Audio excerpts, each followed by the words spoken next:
اگر اس کو کوئی شرک کہتا ہے تو حماقت ہے، یعنی یہ تو شرک کو ختم کرنے والی کہ ہم نبی کو خدا نہیں مانتے، خدا کی مخلوق مانتے ہیں۔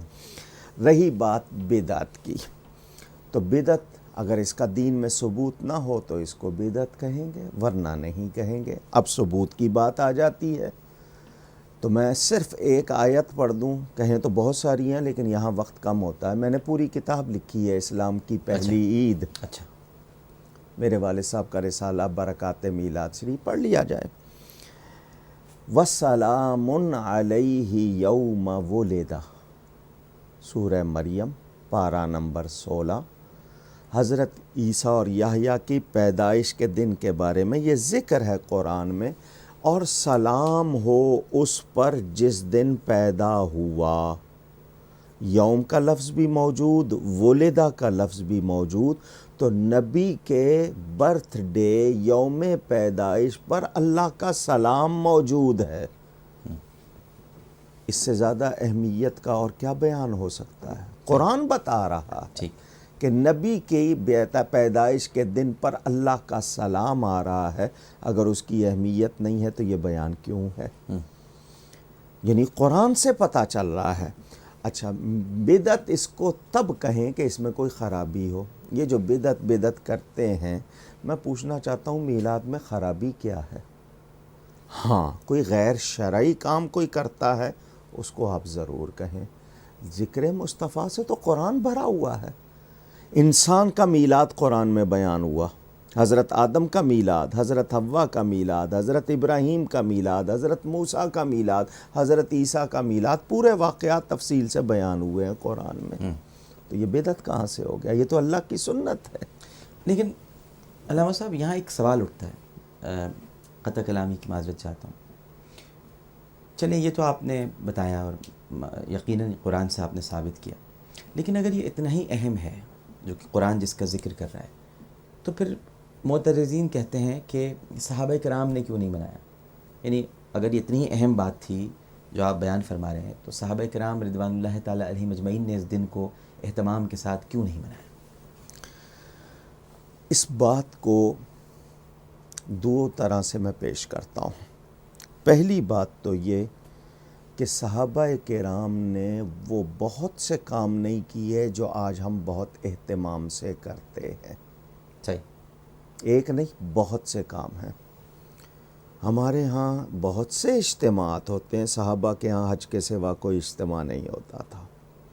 ہمارے ہاں قرآن کی 30 پاروں میں تقسیم ہے، صحابہ کے ہاں نہیں تھی۔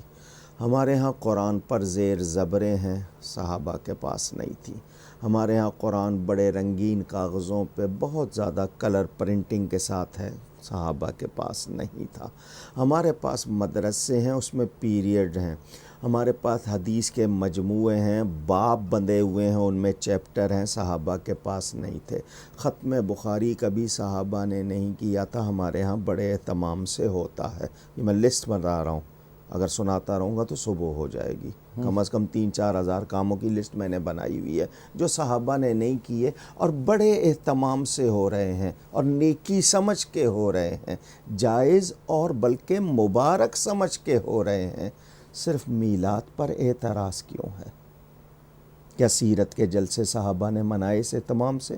کانفرنسیں کی، اس طرح کی ریلیز جس طرح کی روز نکلتی ہیں صحابہ نے نکالی، دستار بندی کے جلسے ہوتے تھے، کیا بینر لگائے جاتے کیا تھے؟ حضرت ابو بکر نے وصیت کی تھی کہ میرے انتقال کے بعد ان کا میرا دن یوم منایا جائے؟ ان کا دن، حضرت عمر کا دن، حضرت عائشہ صدیقہ، ان تمام کے دن، اپنے مدرسوں کے دن، 100 سالہ اور گنتی کے بغیر تھوڑے سے دن کے بعد 150 سالہ، یہ کیا صحابہ نے منائے تھے؟ صرف میلاد پر یہ بات۔ اور میں ایک دلیل چاہتا ہوں سب سے، آپ ماشاء اللہ، اللہ تعالیٰ نے آپ کو بہت ذہانت دی ہے۔ میری ایک چھوٹی سی ریکویسٹ پورے لوگوں سے، قرآن سے، حدیث سے، کسی کچی کتاب سے مجھے یہ دلیل دکھا دیں، یہ قانون دکھا دیں کہ جو کام صحابہ نے نہیں کیا وہ نہیں کیا جا سکتا، کہیں سے دکھا دیں۔ صحیح، منکرین میلاد کے پاس میلاد سے منع کرنے کی ایک چھوٹی سی کچی دلیل بھی نہیں ہے، اور میرے پاس میلاد منانے اور جواز میں ہزاروں دلیلیں ہیں۔ قرآن سے بھی ہیں، حدیث سے بھی ہیں، عمل صحابہ سے بھی ہیں۔ کتاب کا نام ہے الدر المنظم، ٹھیک، شیخ الدلائل کا مطلب دلائل الخیرات کے استاد تھے، مکہ مکرمہ ہجرت کر گئے تھے، حضرت حاجی امداد اللہ مہاجر مکی کے ساتھی تھے، بہت بڑے عالم، شیخ عبدالحق محدث الہ آبادی، ایک تو محدث دہلوی ہیں جی، وہ نہیں، یہ محدث الہ آبادی، ان کی لکھی ہوئی کتاب الدر المنظم مجتبائی مطبع سے انڈیا میں چھپی تھی، اس کے بعد پاکستان میں چھپی ہوئی ہے، موجود ہے۔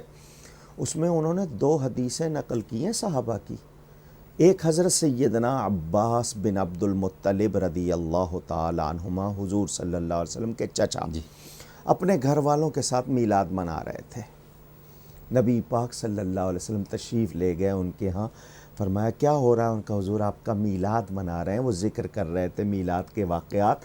حضور نے فرمایا تمہارے لیے جنت ہو گئی، ایک حدیث اس کتاب سے۔ دوسری صحابہ جمع ہیں اور ذکر کر رہے ہیں اور کہہ رہے ہیں آج کا دن ہے، آج کا دن ہے، جمع ہو کر حضور نے ان سے فرمایا کیا کر رہے ہو؟ ان کا حضور آپ کا ذکر میلاد، فرمایا تمہارے لیے میری شفاعت ہو گئی۔ یہ 2 حدیثیں میں نے اس کتاب سے سنائی ہیں۔ حوالہ اس کتاب کا اس لیے دیا کہ وہ ان لوگوں کے استاد کی لکھی ہوئی ہے جو اعتراض کرتے ہیں، تاکہ ویسے تو میں اپنے حوالے بھی دے دوں۔ پھر عید کا لفظ قرآن میں موجود ہے، میلاد کے حوالے سے میں نے آیت سنا دی، اللہ فرماتا ہے فَلْيَفْرَحُوا قُلْ بِفَضْلِ اللَّهِ وَبِرَحْمَتِهِ فَبِذَلِكَ فَلْيَفْرَحُوا، فرما دیجئے کہ اللہ کا فضل اور اس کی رحمت ملنے پر خوشیاں مناؤ۔ تو نبی پاک کو تو فضل عظیم کہا گیا، رحمت للعالمین کہا گیا، اور فرمایا گیا کہ رحمت اور فضل ملے تو خوشیاں مناؤ۔ اللہ فرما رہا ہے خوشیاں مناؤ، اور کہا جائے کہ یہ بدعت ہے تو یہ قرآن کے خلاف ہوئی یا نہیں؟ ایک آیت میں اللہ فرماتا ہے وَأَمَّا بِنِعْمَتِ رَبِّكَ فَحَدِّثْ، اور اپنے رب کی نعمت کا خوب چرچا کرو۔ میرے نبی سے بڑی نعمت کون سی ہے؟ تمام نعمتیں ان کا صدقہ۔ اللہ فرما رہا ہے چرچا کرو۔ تو میلاد کیا ہے؟ اچھا، آنے کے بعد آنے کا ذکر، لقد جاءکم رسول، حضور تشریف لے آئے، اب قرآن نازل ہونا شروع ہوا ہے، اللہ فرما رہا ہے بے شک آ گیا تمہارے پاس بڑی شان والا رسول۔ آنے کے بعد آنے کا ذکر تو اللہ کا طریقہ ہے، اور میلاد میں یہی تو بتایا جاتا ہے کہ حضور تشریف لے آئے۔ ہم آج میلاد منا کے کیا کہہ رہے ہیں کہ وہ تشریف لے آئے، تو یہ تو اللہ تعالیٰ کی سنت ہے، اس کو بدعت کہنا کتنی عجیب بات۔ تو صحابہ کرام کا میلاد منانا، مجھے بتائیں مسلم شریف میں حدیث ہے یا نہیں؟ جب نبی پاک صلی اللہ علیہ وسلم پیر کے دن ربیع الاول کی 12 تاریخ مدینہ منورہ پہنچے، صحابہ نے جلوس نہیں نکالا؟ کیا جھنڈے نہیں لہرائے؟ یا رسول اللہ کے نعرے نہیں لگائے؟ بچیوں نے دف بجا کے گیت نہیں گائے؟ خوشی نہیں منائی؟ حضور صلی اللہ علیہ وسلم خود پیر کے دن کا روزہ کیوں رکھتے تھے؟ فرمایا فیہ ولدت، اس دن میں پیدا ہوا۔ وہ تو ہر ہفتے اپنا برڈے مناتے تھے، اس کو بدعت کہنے کا کیا مطلب؟ تو نبی کے عمل کے بعد تو صحابہ کے عمل کا سوال ہی نہیں ہو سکتا، خود نبی منا رہے ہیں۔ تو یہ جو ہم تاریخ کا تعین کر لیتے ہیں، اور ایک اعتراض یہ بھی اٹھتا ہے، اب آپ کی موجودگی کا فائدہ اٹھا کے میں یہ سارے سوال کر رہا ہوں جو لوگ آپ سے کرنا چاہیں، لوگوں کے ذہن صاف ہو جائیں۔ ایک سوال یہ بھی اٹھتا ہے کہ دیکھیں 12 تو وصال کا بھی دن ہے، اعتراض اٹھتا ہے، میں تو پوچھ رہا ہوں آپ سے، 12 وصال کا دن ہے اور 12 آپ ولادت کا دن بھی مناتے ہیں، یعنی وصال کے دن آپ جشن ولادت منا رہے ہیں، یہ کیوں کر رہے ہیں آپ؟ 12 وفات کا لفظ ہندوستان میں کسی کی سازش تھی، اچھا، انہوں نے اس کو مشہور کر دیا تو لوگوں کی زبان پر آ جاتا ہے، کیونکہ اب تو میڈیا ہے، اس وقت تو بات کوٹھوں چلتی تھی زبانوں میں، اب تو میڈیا سے فوراً ہو جاتی ہے، تو یہ مشہور کسی نے کر دیا۔ میرے نزدیک، میری تحقیق ہے، نبی پاک صلی اللہ علیہ وسلم کی وفات کی تاریخ 12 نہیں ہے۔ میں حوالے دے دیتا ہوں۔ سب سے پہلا حوالہ، کتاب کا نام نشر الطیب، دوسری کتاب کا نام فتاوی امدادیہ، یہ بڑے مشہور اسکالر بتائے جاتے ہیں جناب اشرف علی صاحب تھانوی، ان کی دونوں کتابیں ہیں۔